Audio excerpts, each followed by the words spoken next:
What if I told you entire cities in America just stopped existing? Not villages, not camps, cities with opera houses, stock exchanges, electric streetlights glowing in the desert before New York had electricity in homes. Today, completely empty. No earthquake, no war, no disaster, just abandoned. Like someone pressed pause on 10,000 lives, all at once. 5 of these cities are buried in Nevada right now. And by the time we reach number 1, you will never look at modern America the same way again. Because number 1 isn't just a ghost town. It's a warning. Subscribe for next week, because we're going somewhere the history books completely bury. Comment below, which ghost town hit you hardest? I'll see you in the next one.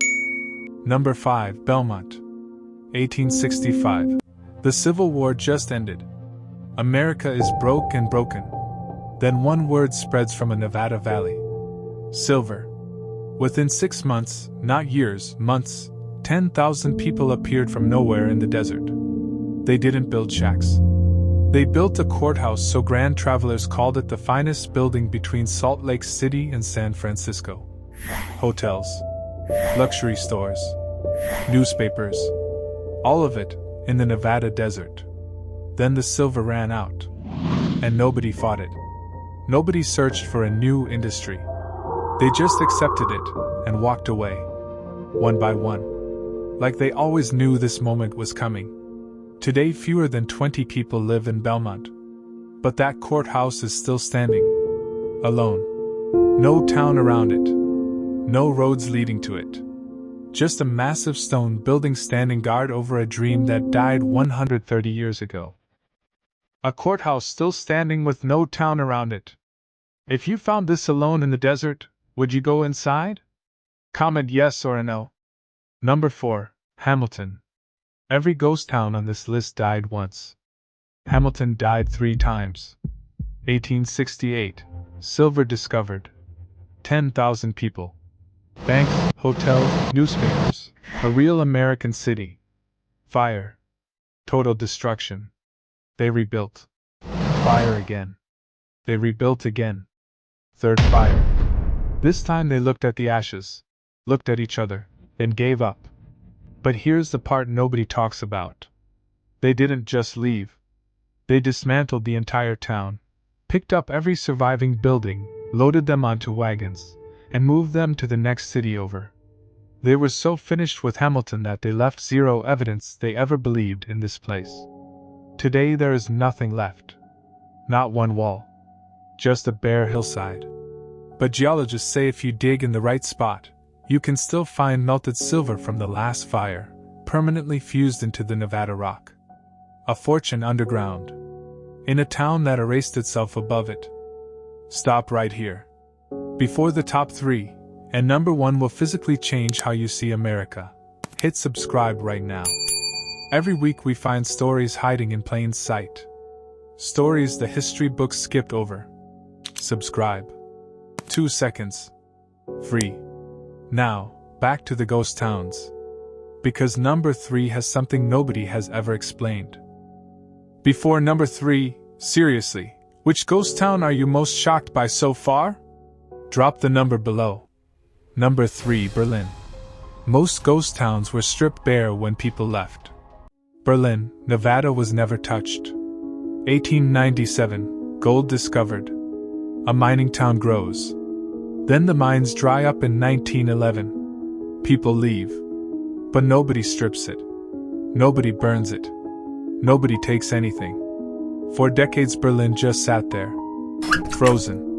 Completely untouched. The original 1897 mining equipment is still inside, rusted but intact. Tools still sitting on workbenches exactly where the last workers left them. Like they stepped out for lunch and simply never returned. For 50 years nobody could figure out why Berlin was never stripped like every other ghost town. The answer? A legal dispute over land ownership kept everyone away. By the time it was resolved, the world had forgotten Berlin existed. A legal argument accidentally preserved a perfect frozen snapshot of 1911 America. But here's the detail that stops me cold. Half a mile away, they found a 50-foot prehistoric sea creature fossilized in the Nevada desert rock. Where Berlin stands today was once the floor of an ancient ocean. The miners thought they were building something permanent. That creature had been there 225 million years before them. Tools still sitting on workbenches. A 225 million year old sea creature half a mile away. If you could visit one place on this list, would it be Berlin? Comment Berlin if yes. Number 2, Goldfield. Hear this clearly. In 1910, not the distant past, 1910, there was one city in Nevada larger than Las Vegas is today. Not Reno. Not Carson City. Goldfield. Population 20,000. The Goldfield Hotel, 6 stories. Hot running water. Electricity. A telephone in every room. In 1908, when most of rural America still used outhouses, Wyatt Earp walked these streets. The most famous boxing match of the decade happened here. So much money was bet that President Roosevelt personally tried to cancel it. He failed. Then the gold ran out. A fire tore through downtown. Today Goldfield has 268 people. But the hotel is still standing. All 6 stories. Never renovated. Never demolished. Just standing. And people who enter report seeing a woman on the 3rd floor. Same hallway. Every time. The 3rd floor has been padlocked for 60 years. 3 investigation teams have filmed inside. None have released complete footage. Nobody in Goldfield will explain why. The hotel keeps standing. Waiting. For what? Nobody will say. The 3rd floor has been padlocked for 60 years. 3 investigation teams went in. None released complete footage. What do you think they found? Seriously, comment below. Number 1, Rhyolite. 1904. 2 broke prospectors dying of thirst in the Nevada desert. One of them, Shorty Harris, kicks the ground in frustration. That kick changed everything. Gold. Entire veins of it running through the rock like nature's own bank vault. Within weeks, the largest gold rush of the early 1900s had begun. But here's what nobody tells you. Most people who rushed here weren't miners. They were investors. Bankers. Speculators. Men who had never held a pickaxe. They came in suits, stepping off trains into 110-degree heat, already calculating returns. Rhyolite didn't grow. It detonated. 1905, 50 people. 1906, 2,000. 1907, 10,000. 3-story buildings. Electric streetlights.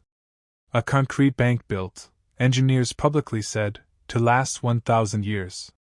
An opera house importing singers from Europe. 50 saloons. One man built his house entirely from 50,000 beer bottles. That's how wealthy this town was. They built with beer. A woman named Sarah Mitchell moved from Ohio with her 3 children, so certain this was permanent that she planted a rose garden in the Nevada desert. She genuinely believed she was home forever.